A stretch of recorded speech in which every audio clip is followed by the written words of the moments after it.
Evangelho de Mateus, capítulo 17. Glória.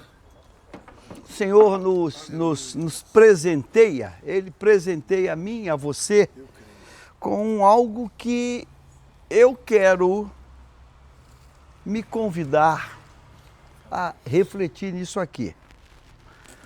Capítulo 17, versículo 1 diz assim: 6 dias depois, Jesus tomou consigo Pedro e os irmãos Tiago e João, e os levou em particular a um alto monte. E Jesus foi transfigurado diante deles. O seu rosto resplandecia como o sol, e as suas roupas se tornaram brancas como a luz. E eis que lhes apareceram Moisés e Elias, falando com Jesus. Versículo 4. Então Pedro, tomando a palavra, disse a Jesus: Senhor, bom é estarmos aqui. Se o Senhor quiser, farei aqui 3 tendas, uma para o Senhor, outra para Moisés, outra para Elias.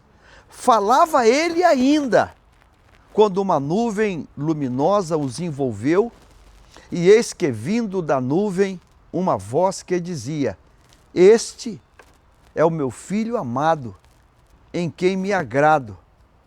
Escutem o que ele diz.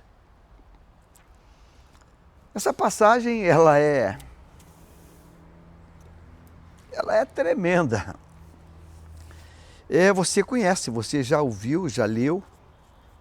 É um belo momento do ministério de Jesus. Ele tem 12 e ele chama 3 discípulos: Pedro, Tiago e João. Ele é o mestre. E ele chama os 3 e sobem a montanha, o Monte da Transfiguração. Enquanto caminham, claro que Pedro, pela sua característica, é uma pessoa muito agitada, muito ligada. Pedro está olhando para os outros 2, para João e para Tiago. Também não sei de nada. E vão subindo. E sobem em silêncio. E o texto diz da seguinte maneira: e quando sobem para aquele local, as 4 pessoas, Pedro, Tiago e João e Jesus, o texto diz assim: e Jesus se transfigurou diante deles. Jesus se transfigurou. Aquele companheiro de subida agora ele mudou. E como é que ele se transfigurou? Diz o texto que o rosto dele resplandecia como o sol. Qual é a primeira coisa que acontece quando a gente tenta olhar para o sol? É fechar os olhos, é colocar um anteparo. Nem tem como olhar para o sol. O brilho, o fulgor, não dá para olhar. Então, aquele companheiro da subida agora, ele está como o sol. Está brilhando, está reluzindo. Mas o texto diz que tem mais. As roupas se tornaram brancas como a luz. Aquela roupa de caminhada, ela está também reluzindo, brilhando. E enquanto isso tudo está acontecendo, diz o texto que de forma divina, subiram 3, Jesus 4, e de repente aparecem mais 2. E o texto diz que enquanto isso acontece, eis que lhes apareceram Moisés e Elias. Então, 4, agora virou 6, agora Moisés, agora Elias, eles estão como que impactados. E diz o texto assim: e apareceram Moisés e Elias falando com Jesus. Então, agora, Moisés e Elias estão dialogando com Jesus. E o texto diz assim: então Pedro tomando a palavra. Pedro toma a palavra. Pedro, ele tomando a palavra significa que ele interrompeu o falar de ou Moisés ou Elias. Ele tomou a palavra. Ele tomou o microfone, ele tomou a palavra. E ele toma a palavra e começa a falar: Senhor, é bom estarmos aqui. Se o Senhor quiser, farei aqui 3 tendas. Eu vou fazer 3 tendas, 3 cabanas, uma para o Senhor, outra para Moisés, outra para Elias. Versículo 5, falava ele ainda, ele não parou, ele falava ele ainda, falava ele ainda. O texto diz que falava ele ainda quando uma nuvem luminosa os envolveu. Então, Jesus se transfigurou, brilhando como o sol, reluzindo como a luz, entra em cena Moisés, entra em cena Elias, Pedro, estão falando, Pedro toma a palavra e Pedro sai falando, fala assim: eu vou fazer, vamos fazer, vamos fazer. Aí entra uma glória do céu. O texto diz que uma nuvem luminosa os envolveu, tomou conta de tudo ali, e uma voz vinda da nuvem dizia: este é o meu filho amado, em quem me agrado. Escutem o que ele diz. Uma maneira educada de falar: cala a boca. Cala a boca. Eu quero dizer para mim e para você hoje que Deus tem coisas para trazer, mas precisa que a gente cale essa boquinha. Escuta, escuta, escuta, escuta. Eu acredito que uma das dificuldades que nós temos, que todos nós temos, é escutar. Essa tem sido a reclamação dos casais. Quando você... É sempre assim: ela não me escuta, ou ele não me escuta, ele não me escuta. Eu diria que a grande fome de hoje é escutar. É escutar. Ela não me escuta, ou ele não me escuta. E foi preciso Deus falar: escutem, escutem, escutem, escutem. Ou seja, cala essa boquinha. Cala essa boquinha. A gente está falando muito, a gente está realizando muito, a gente está com muitas ideias, mas eu acredito que se a gente escutasse um pouco mais, teria coisas mais profundas.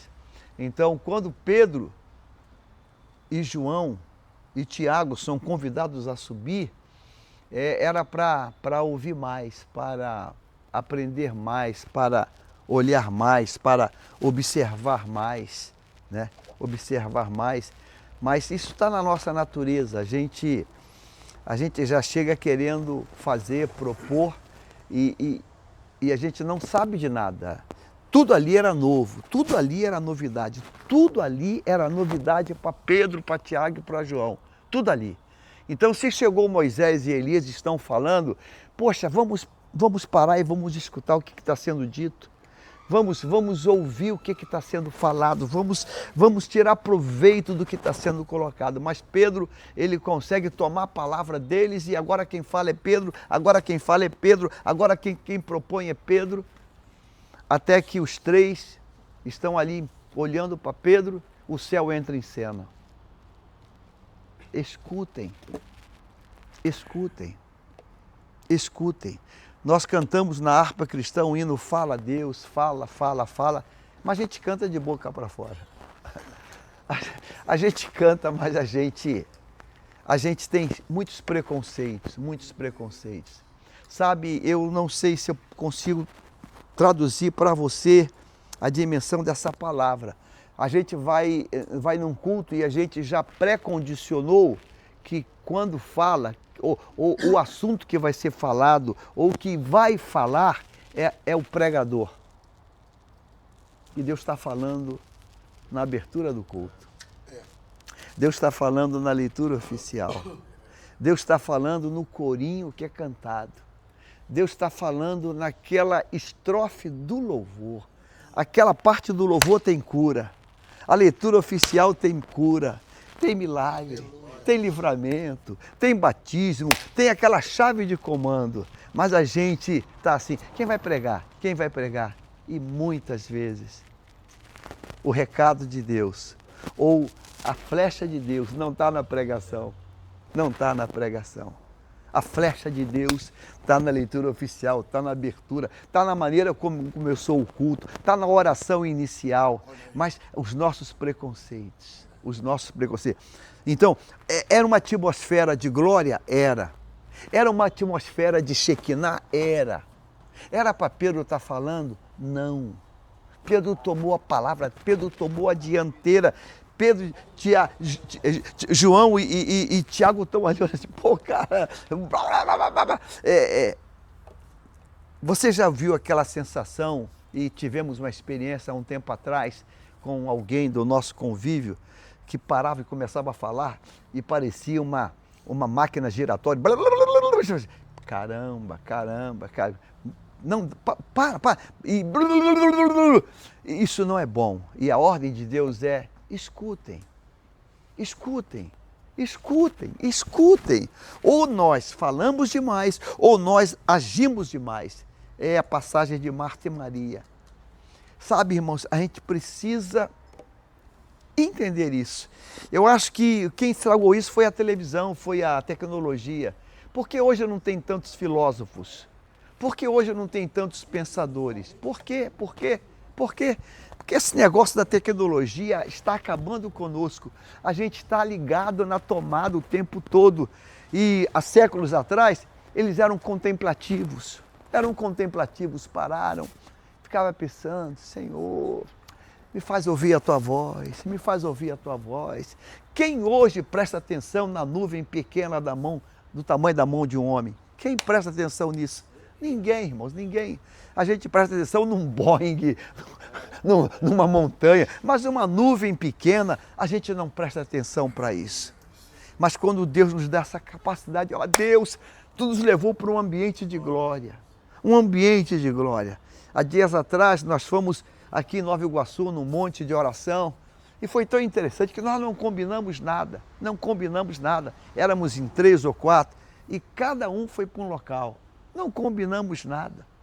Não houve uma combinação. Chegamos lá em cima, eu procurei um cantinho, no pé de uma árvore, e me isolei ali e falei: Deus, eu quero enxergar o que não é normal, o que não é natural. Eu quero enxergar além, Senhor. Eu quero ouvir a Tua voz.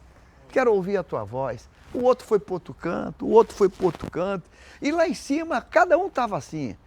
Havia uma irmã sozinha num canto, um irmão sozinho no outro canto. Nós precisamos trazer isso de volta. Pedro tomando a palavra, e aí falava ainda: não, Pedro, não, escuta, porque eu tenho algo. E sabe, me permita dizer isso, eu não quero ser herético, não. Mas quando desceu daquele monte, desceram Pedro, Tiago e João, e alguém vai perguntar: como é que foi lá? Não, foi legal. Mas que mais? Não, foi legal. Será que não tinha uma chave de Deus para ser entregue ali, não? Será que Deus não tinha uma chave para entregar? Mas como é? Foi legal. Eu dei umas ideias lá em cima, eu fiz umas propostas lá, fiz uma proposta para fazer 3 cabanas. Não, cara. Não, deixa ele falar, deixa ele trazer a revelação, deixa ele abrir, deixa ele descortinar. Sabe, quando a gente sobe o monte, a gente não propõe nada. A gente tem a atitude de Abraão: o Senhor proverá. Abraão não chega lá em cima cheio de ideia. Não, Isaac, vem cá, olha que negócio, vamos ter um plano B. Não, esquece plano B, plano D, esquece. O Senhor proverá. Aleluia! Abraão não fazia ideia que naquele monte já tinha um cordeiro preso ali. Ele não fazia ideia, mas disse: o Senhor proverá. Pedro desce da transfiguração e como é que foi? Foi legal. Mas o que mais? O que tu recebeu? O que foi entregue? Não, eu estava falando e eu falei, até que Deus falou: escuta. Ideias que vão vir para nós, irmãos. Direções que vão vir para nós. Não vão vir no barulho. É o servo de Deus na caverna. O vento está quebrando, está passando assim. E não vai acontecer nada. Mas de repente, o silêncio de Deus tem a direção.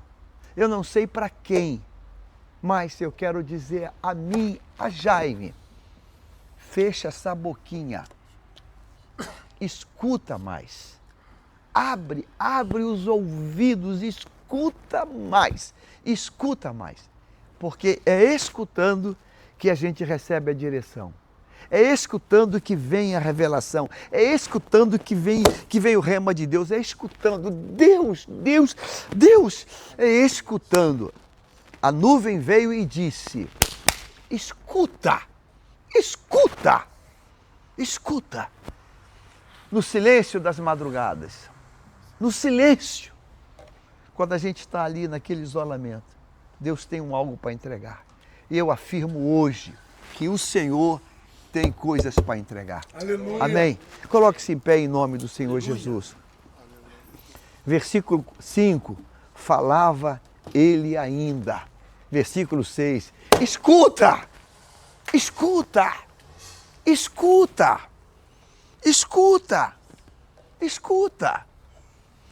que vem um comando.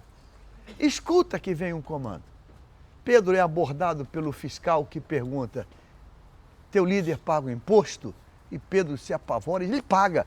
E Pedro entra em casa, antes de Pedro abrir a boca, Senhor, pegue a vara, pegue o anzol, vai ao mar, pegue o primeiro peixe e tire o dinheiro e pague o imposto. Uau!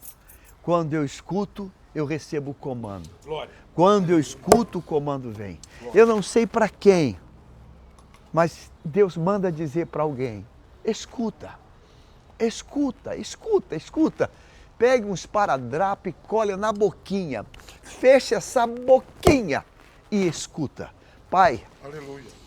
Ah, Deus, eu sei que tu tem um comando para cada um de nós. Aleluia. Eu sei que tu tem uma ordem, Deus. Eu sei que tu quer me entregar uma direção. Eu sei que há um comando teu, Pai. Mas se eu estou falando, Pai, eu estou tão envolvido que eu não vou escutar o teu comando. Eu quero te escutar, Deus, Porque quando eu escuto, Deus, eu recebo a direção divina, perfeita. Fala conosco, Pai. Nos faz escutar. Aquieta o nosso coração. Traz uma quietude para nós. Uma quietude, Deus, uma quietude. Nos ensine, Deus, a fechar a boca, a fechar até os olhos e escutar o som que vem do céu. Em nome de Jesus dizemos amém e amém. Deus abençoe.